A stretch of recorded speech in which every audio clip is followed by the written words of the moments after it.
Number 62. Jataka. Andabhuta Jataka.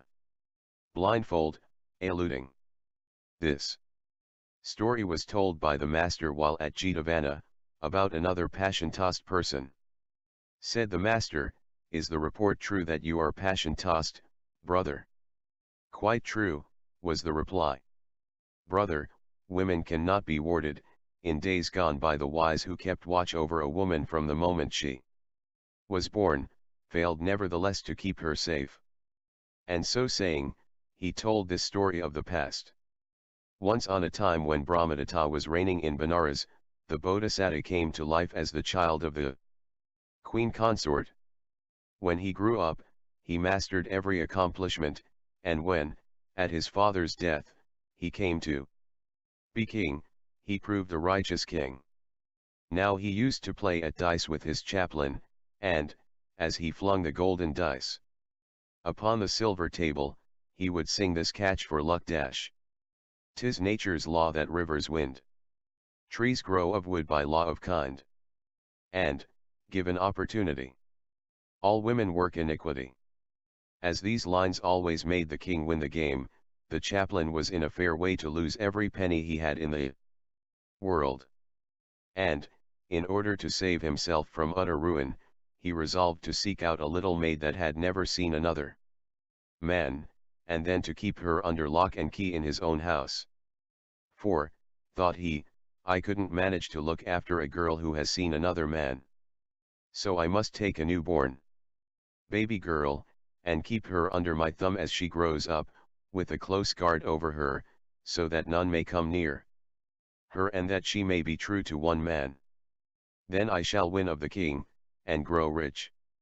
Now he was skilled in prognostication, and seeing a poor woman who was about to become a mother, and knowing that her child would be a girl, he paid the woman to come and be confined in his house, and sent her away after her confinement with a present.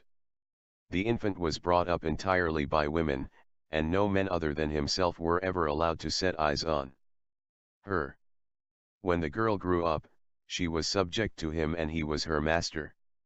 Now, while the girl was growing up, the chaplain forbore to play with the king, but when she was grown up and under his own control, he challenged the king to a game. The king accepted, and play began. But, when in throwing the dice the king sang his lucky catch, the chaplain added dash dash, always accepting my girl. And then luck changed, and it was now the chaplain who won, while the king lost. Thinking the matter over, the Bodhisatta suspected the chaplain had a virtuous girl shut up in his house, and inquiry proved his suspicions true.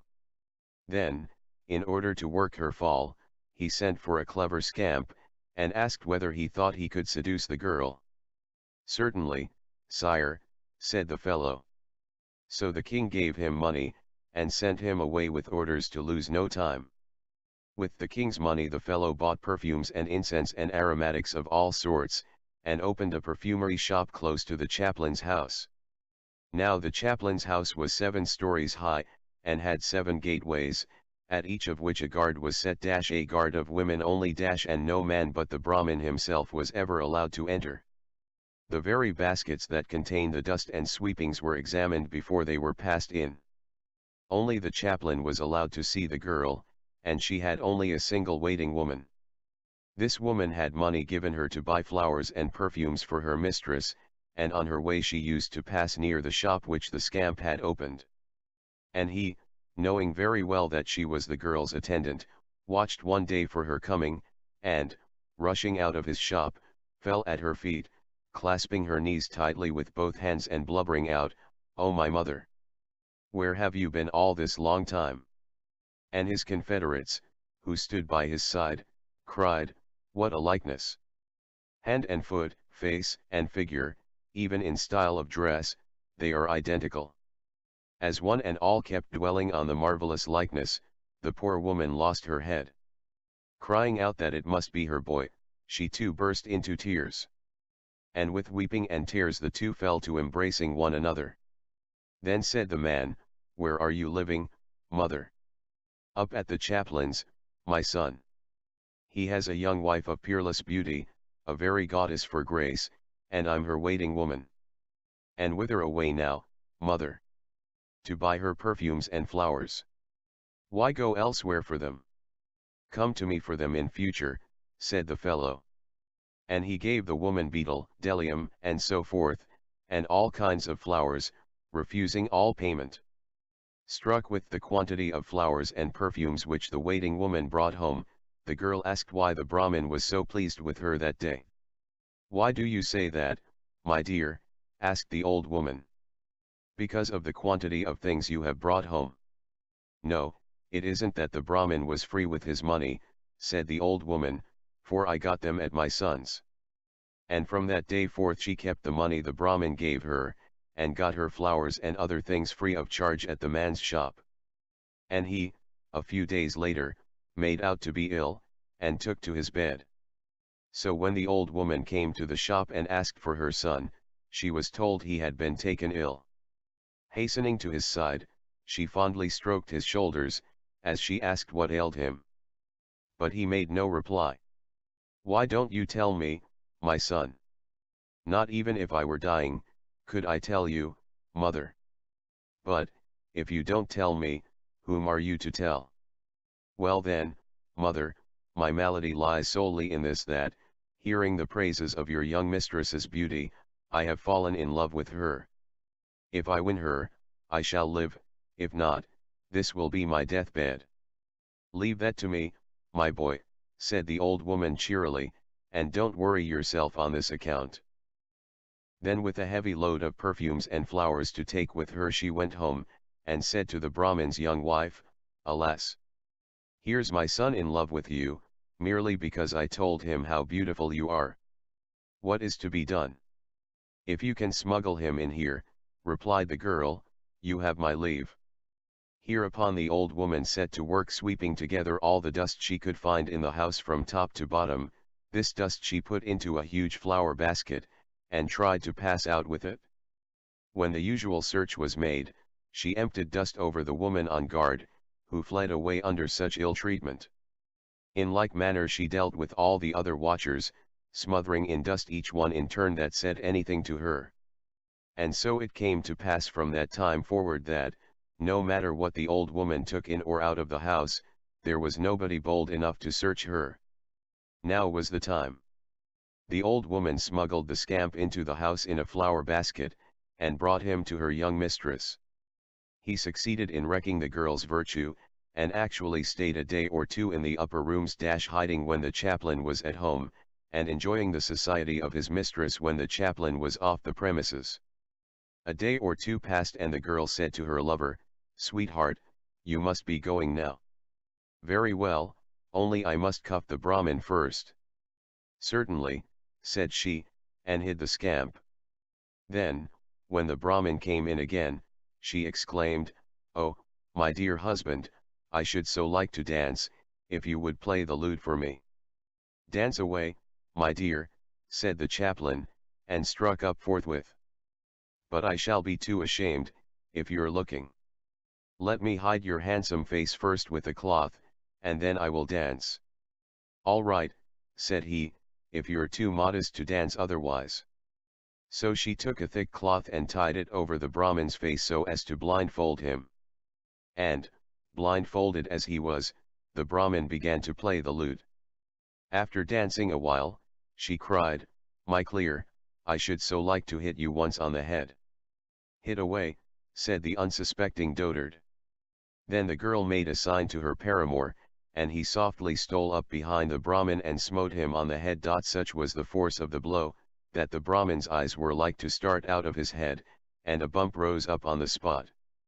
Smarting with pain, he called to the girl to give him her hand, and she placed it in his. Ah! It's a soft hand, said he, but it hits hard.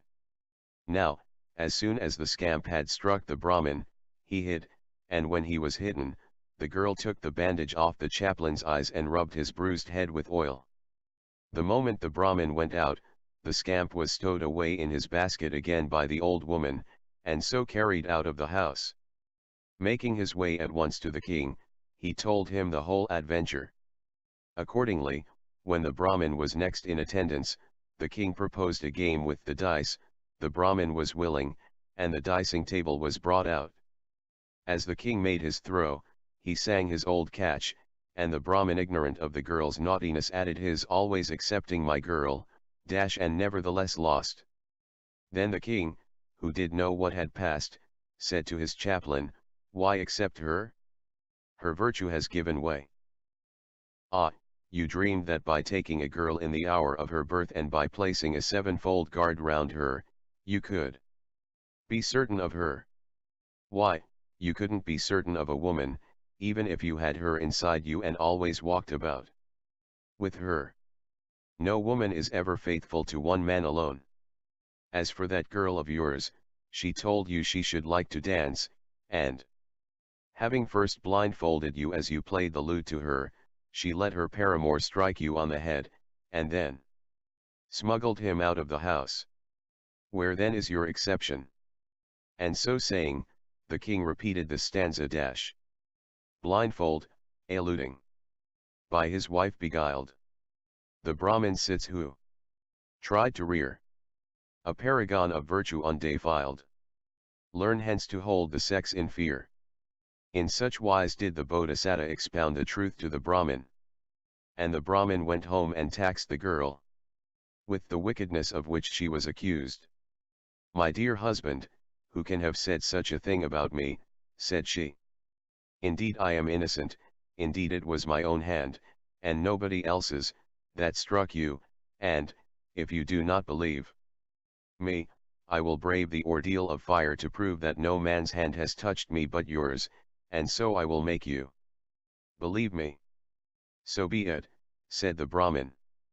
And he had a quantity of wood brought and set light to it. Then the girl was summoned.